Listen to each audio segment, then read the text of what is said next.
Okay, so hopefully people are aware that basically there's a new series of grant schemes that have been announced by the government probably since the beginning of October.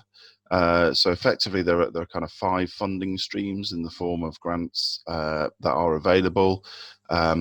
A little bit complicated in terms of when they switch on and switch off, and what periods they apply for, and what sectors and businesses they apply for. But effectively, where we are at the moment, as Elise has just mentioned, the council has live schemes at the moment that are related to people who have a rates liability for their business premises. There are 2 schemes essentially live on that at the moment. One is to cover the period of the lockdown, so from the 5th of November through to whenever that ends. Presumably we're looking at the 2nd of December at the moment, but obviously that could change. So if you go to the council's website on our business support pages, there's the link there to the online application to make an application for that, and that's for businesses that have been mandated to close under the national lockdown arrangements. The other scheme that the same team, the business rates team, are administering at the moment, which is live, is again related to rateable values, but that's for businesses who have had to close under the tier 3 arrangements. Again, as Elise kind of alluded to, there was a bit of toing and froing and haggling about that, but effectively I think the date for us in Stockport around tier 3 coming in is the 24th of October.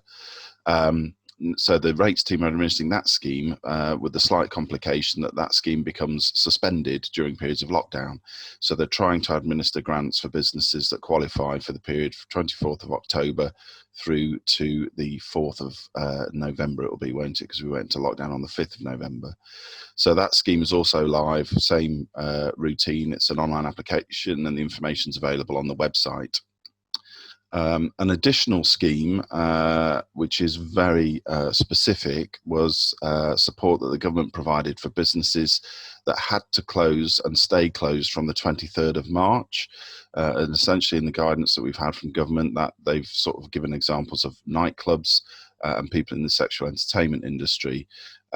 Now, the qualifying date goes back to the 23rd of March, but again, the funding and the support payments were only going to commence from the 1st of November.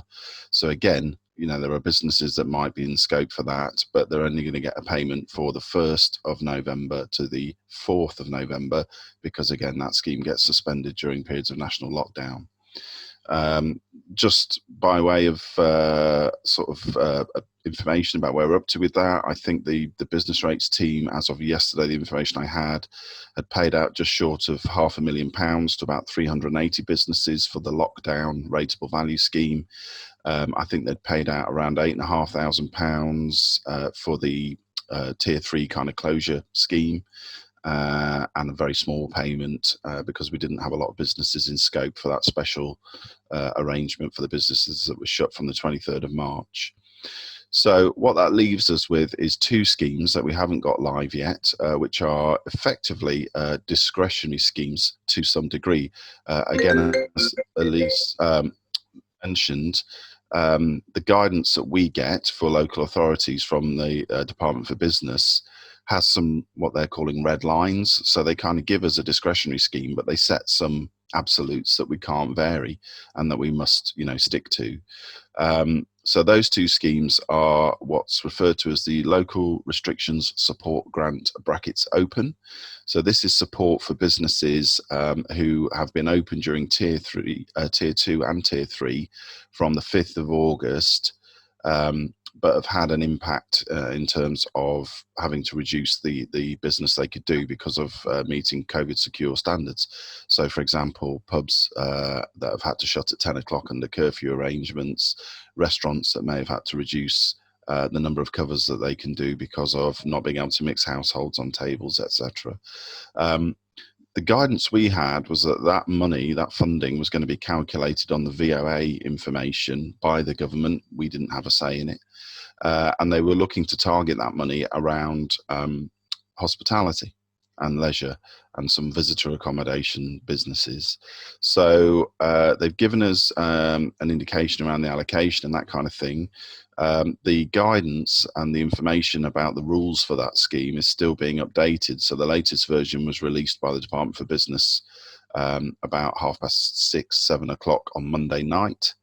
And there's also a bit of a discussion and a debate going on with the combined authority around whether we could or should design a scheme that's consistent across all 10 local authority areas in GM. I think it's fair to say most areas, if not all, have pushed back a bit against that, saying, well, actually, we need the freedom to design schemes that meet our local needs, which could be very different in Salford and Manchester to what they are in Stockport, for example, in terms of the mix of businesses and the impact and how that's coming through. So we want more flexibility around that. So that is part of the delay that's in the system for why these schemes aren't live at the moment.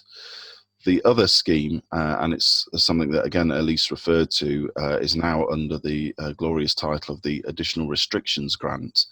Now, that is the £60 million that came to GM under the negotiation that Andy Burnham was doing when we went into the Tier 3 arrangements. What the government did, because lockdown seemed to follow on so quickly from the point at which we entered the Tier 3 arrangements, was to say to mayoralities and areas that negotiated what was originally called enhanced business support, the £60 million, if you've negotiated that, then that's your allocation for the additional restrictions grant support, the discretionary scheme. But the rub on that, and it's not been made very clear, I don't think, publicly, is that that allocation has to last those local authority areas until March 2022. So it's actually £60 million for 17 months. And from our point of view in Stockport, it was being allocated on a sort of per head of population basis. So for Stockport, that equates to about £6.2 million.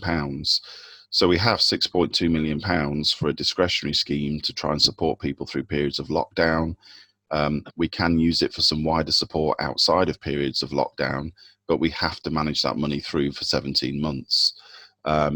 Just for reference, the first discretionary scheme that we handled earlier this year, we had £3.2 million and we supported 580 businesses, and that covered a period of 3 months.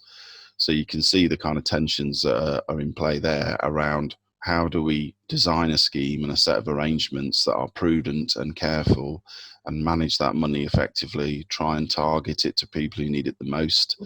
Again, some of the feedback we've had in the past from businesses is they were a bit frustrated because they felt there was clear evidence, as far as they were concerned, that businesses that didn't necessarily need any support or support at the levels that it was being provided when the government did the blanket £10,000 thing, there were businesses that didn't seem to need that money necessarily, but they were still getting it. And the sort of question and the pushback from business community was, why wouldn't you use that more efficiently and target businesses for support that needed it rather than just giving it as a blanket thing across the piece? One of the issues that causes is, that makes things quite technical in terms of a design of a scheme and the kind of finesse, the questions, the evidence base that you require, the time it then takes to look at applications and assess those and process them and get money out of the door. It needs to be held in the balance with, as Elise said earlier, we're conscious that businesses need money now. They don't have the luxury of waiting for 5 months while we design an elegant scheme that really nails it, but takes forever to administer and is really slow. So we're just trying to weigh all those things up and balance those things at the moment. The hope is that we'll have the discretionary schemes going live next week. So there'll be more information about that will come out on the Marketing Stockport site, through their comms and the Business Recovery website, on the council's web pages and through our social media channels, etc. We are trying to set that up and get it up and running as soon as possible because we know how important it is. We're just trying to manage some of those really difficult questions and issues and try and get it as right as we can. It'll never be perfect and we'll never get it absolutely right. We know that. But we need to get it, a good way towards being right so that we can do the right thing with the money and target it effectively.